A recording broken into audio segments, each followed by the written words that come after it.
Bonjour tout le monde, Mathieu Paradis du TSLH Espoir. Aujourd'hui, première entrevue du TSLH Espoir. J'ai eu la chance de m'asseoir avec William Trudeau du Rocket de Laval.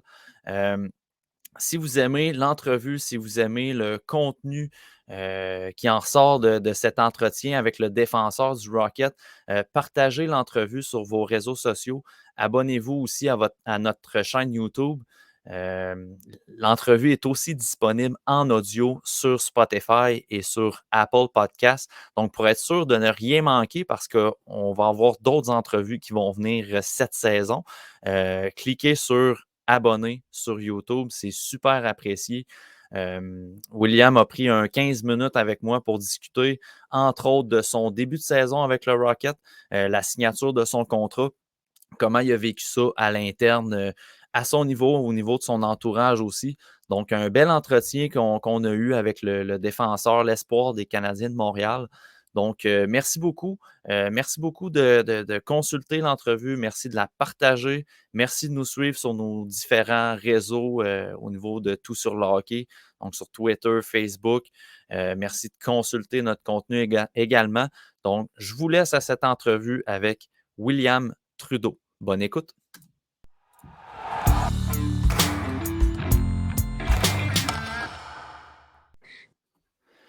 Nous sommes le 27 octobre 2022, début de saison du Rocket de Laval, et aujourd'hui, j'ai la chance de m'entretenir avec le choix de quatrième ronde des Canadiens de Montréal en 2021, William Trudeau. William, comment ça va aujourd'hui? Ça va super bien, toi? Ça va super bien. Merci beaucoup de prendre le temps de venir t'asseoir avec moi pour jaser de ton début de saison, en fait, avec le Rocket, puis aussi comment ça s'est passé au niveau de ton camp des recrues. Mais je commencerai tout de suite par une petite question. Tu as déjà 4 matchs professionnels derrière la cravate. Jusqu'ici, est-ce que tu es satisfait de tes débuts avec le Rocket de Laval? Ouais, ben tu sais, c'est quand même différent du le calibre de jeu comparé à Junior. Tu sais, c'est rapide. Les gars sont plus gros, mais euh, en général, tu sais, mes 4 matchs, je pense que je suis content de mes performances. Puis j'espère que je vais pouvoir continuer à bâtir là-dessus.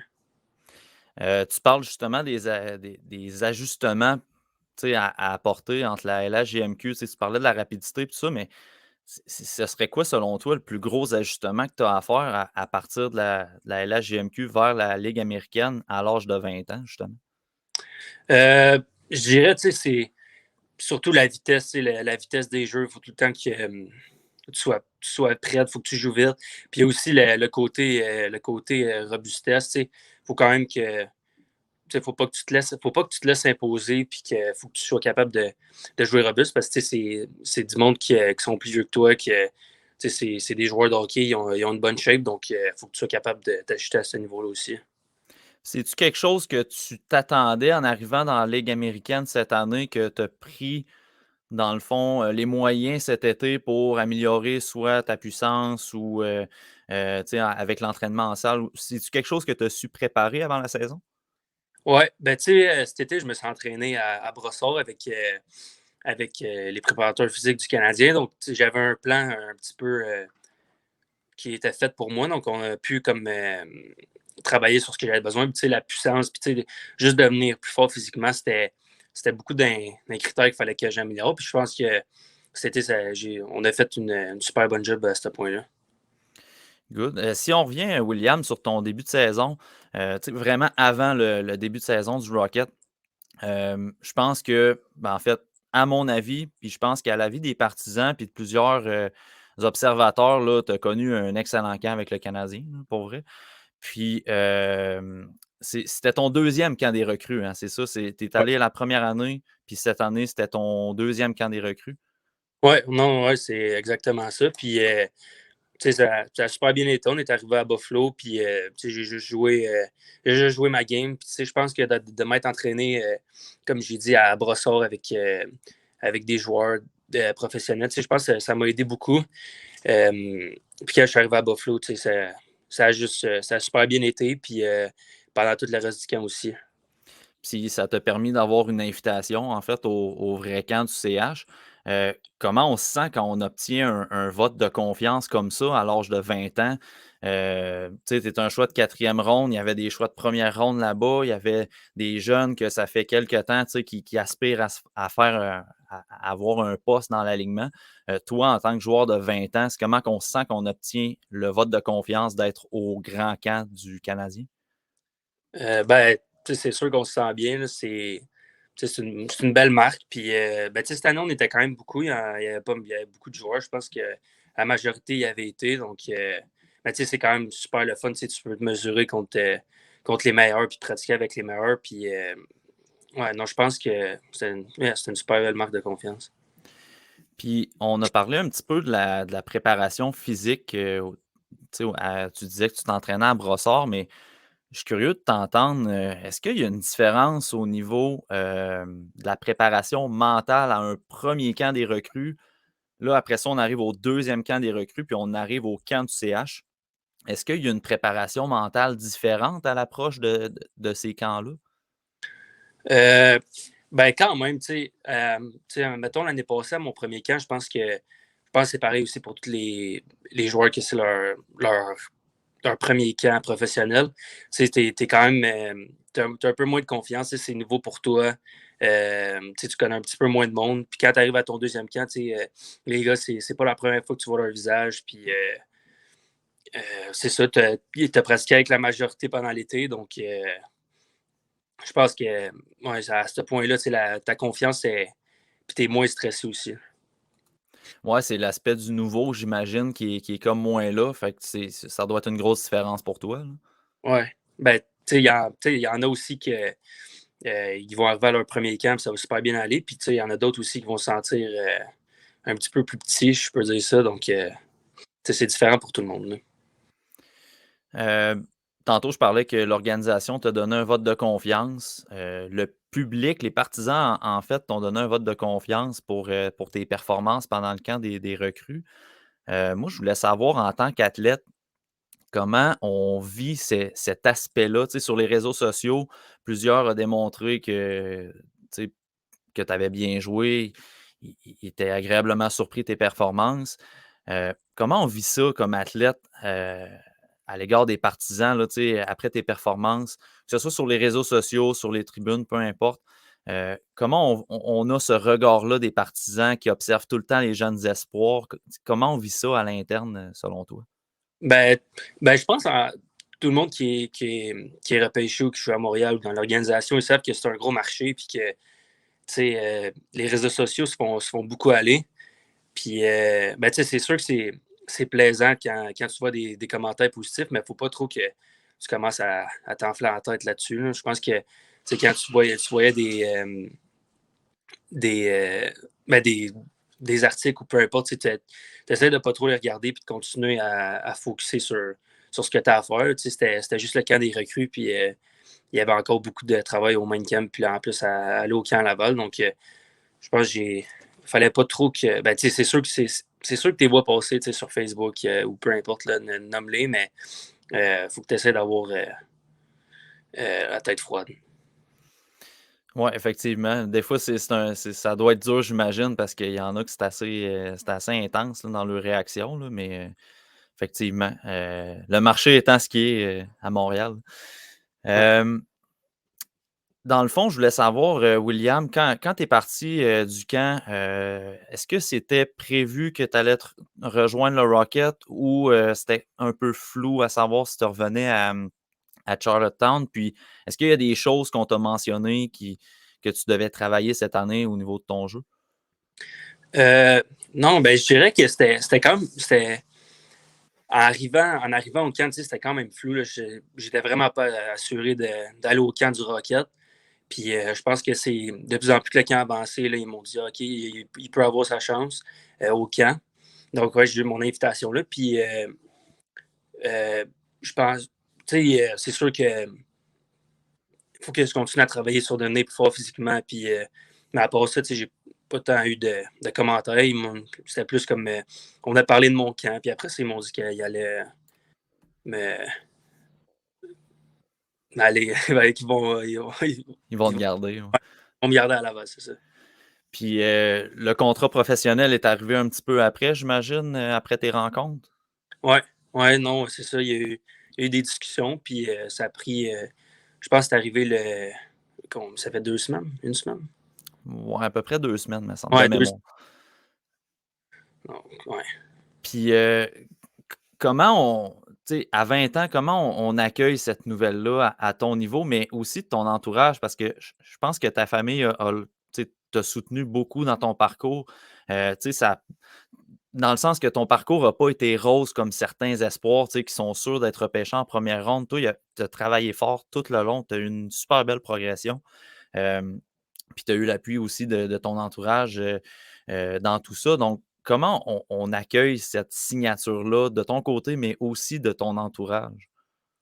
Euh, je pense que quand j'ai appris que j'allais signer mon contrat d'entrée, c'était. Non, j'étais super content. Là, j'étais vraiment soulagé que ça arrive parce qu'il me restait une année puis il fallait vraiment que j'aie une bonne saison si ça n'arrivait pas maintenant. Mais là, que ça soit passé et que j'avais plus cette pression-là, si je peux dire ça comme ça, je pense que c'est une super bonne chose. Puis du côté de mon entourage, je pense que c'est vrai, mes parents, ils étaient. Pendant tout mon hockey mineur, ben, ils venaient me voir, ils me supportaient. Puis quand je suis arrivé junior, j'étais plus loin un peu à Charlottetown, mais ils essayaient tout le temps de se déplacer quand j'allais jouer dans les environs. Fait que, non, je pense qu'il il était aussi content que moi, même si c'est pas plus content que moi que je signe mon contrat. Ah, j'imagine. Puis par rapport à ça, justement, j'imagine que tu as vécu en pension à Charlottetown pendant ton junior. Ouais, ouais, j'avais une famille de pension. Oui, c'est ça. Ben, moi, ce qui m'intéressait, c'est tu sais, comment ça se passe pour toi présentement de passer à, tu sais, je vis en pension à Charlottetown, puis là, présentement, je vis à Laval, à moins que tu me dises que tu es chez tes parents à Varennes, là, parce que c'est vraiment pas si loin que ça, là. Non, ouais, mais non, je suis à Laval parce que ça arrive ça, tu sais, des fois, tu sais jamais traverser Montréal, là, ça peut prendre du temps. Puis là, Ouais. je suis juste à côté de l'aréna, fait que je vais rester ici. Puis ça se passe bien, dans le fond, tu sais, au niveau tu sais, de l'autonomie, si on veut. Tu sais, j'imagine que tu as développé ça pendant ton junior en étant loin du nid familial. Maintenant, de vivre à Laval dans un contexte professionnel, comment tu vois ça présentement? Je trouve que présentement, ça va super bien. Tu sais, c'est sûr que tu n'as pas une famille qui fait toute ta bouffe et qui s'occupe vraiment bien de toi, mais tu sais, je pense qu'on rendu là, on, on s'adapte bien, là, je dirais. C'est bon. Puis au niveau de la transition à tu sais, parce que j'ai vu quelques entrevues que tu as données au niveau des études, puis ça, j'étais curieux de savoir, tu sais, comment se passe la transition entre j'essaie de concilier les études avec la Ligue junior majeure tu sais, j'aspire à jouer professionnel. À ce que là, présentement, tu sais, c'est pas mal ton métier à temps plein. Comment ça se passe, cette transition-là? Euh, ben, tu sais, en ce moment, j'ai encore deux cours à l'université que j'avais. OK. Ouais, parce que tu sais, je savais pas trop si je retournais. Ben, dans ma tête, moi, je retournais à Charlottetown pour jouer 20 ans. Puis là, j'avais déjà pris mes cours. Fait que je me suis dit, ben, je vais, je vais les continuer, puis je vais les finir pour cette session-là, puis on verra pour la suite. Mais ouais, là, c'est sûr que ça vient de prendre à signer un contrat de même, puis c'est rendu comme un métier à s'entraîner puis à performer. Donc, c'est sûr que c'est une drôle d'adaptation. Tu sais, junior, t'avais tout le temps ton école parce que tu savais jamais tu sais pas trop ce que tu t'en vas, mais là, tu commences un peu plus à travailler. Là. Puis, dans le vestiaire, tu sais, tu disais que ça ne t'attendait pas nécessairement non plus à jouer avec le Rocket cette année. Maintenant, tu te retrouves dans un vestiaire avec des joueurs qui ont de l'expérience dans la Ligue américaine. Il y a des gars qui ont été repêchés en première ronde, des joueurs qui peuvent être rappelés à tout moment dans le grand club. Comment ça se passe pour toi, un joueur de 20 ans éligible à jouer dans la LHJMQ, dans cette atmosphère-là, cette espèce de dynamique-là, de philosophie différente pour chacun des joueurs, en fait? Ouais, ben, tu sais, c'est sûr que c'est complètement différent que junior. Tu sais jamais ce qui peut arriver. Un jour, tu es dans le line-up, puis le lendemain, il se passe quelque chose, puis tu joues pas dans le fond, mais je pense que ça fait partie de l'apprentissage. C'est ma première année, je veux jouer, mais en même temps, si qu'est-ce qui passe, faut que j'apprenne aussi. Puis c'est sûr que c'est différent, mais ça fait partie de l'apprentissage pour devenir un pro, je pense. Je suis curieux sur le sujet que tu apportes au niveau de l'apprentissage. Tu sais, souvent, mettons, dans les discussions de podcasts, dans les tribunes ou de quoi de même, tu sais, on réagit fortement quand les joueurs sont laissés sur la galerie de presse. Toi, tu vois ça comment au niveau de l'apprentissage, de la progression de, tu sais, dans ton développement, d'être appelé à aller sur la patinoire à certains matchs, puis parfois ben, à être laissé de côté dans le contexte de la Ligue américaine, justement? Euh, mais tu sais, en tant que première année, je n'avais pas des attentes de jouer tous les matchs. Et je sais que je vais en jouer une coupe ou plusieurs, j'espère, mais les matchs que je vais être dans l'estrade, je vais juste en profiter pour m'entraîner puis passer plus de temps sur la patinoire pour travailler sur différents aspects de la game. Puis je ne veux pas voir ça du côté négatif. Je pense que tous les joueurs de première année, les recrues, ils ont passé par cette étape-là, si je peux dire ça. Fait que je vais essayer de voir je vais voir ça du bon côté. Super. Puis écoute, William, en terminant, question facile, question assez courte. Ce serait quoi ton objectif principal pour cette saison, que ce soit avec le Rocket ou avec Charlottetown, là, si jamais il y a des tractations que tu y retournerais ou peu importe, ce serait quoi ton objectif principal? Ben, je pense que ça serait de passer. Mon objectif principal, ouais, je dirais que ce serait de passer l'année à Laval. Euh, je pense que je suis ici pour l'instant, puis je sais que j'ai ma place, que je suis capable de jouer. Donc, ouais, je pense que je dirais que ce serait de rester à Laval. On ne sait jamais ce qui peut arriver, mais c'est sûr que j'aimerais ça. Super. Ben écoute, je te retiens pas plus longtemps, William. Merci beaucoup d'avoir pris le temps de venir jaser avec moi. Puis, on va souhaiter effectivement que ton objectif soit rempli pour la saison, soit de rester avec le Rocket. Merci beaucoup, William. Ouais, un gros merci à toi. Bye bye. Bye.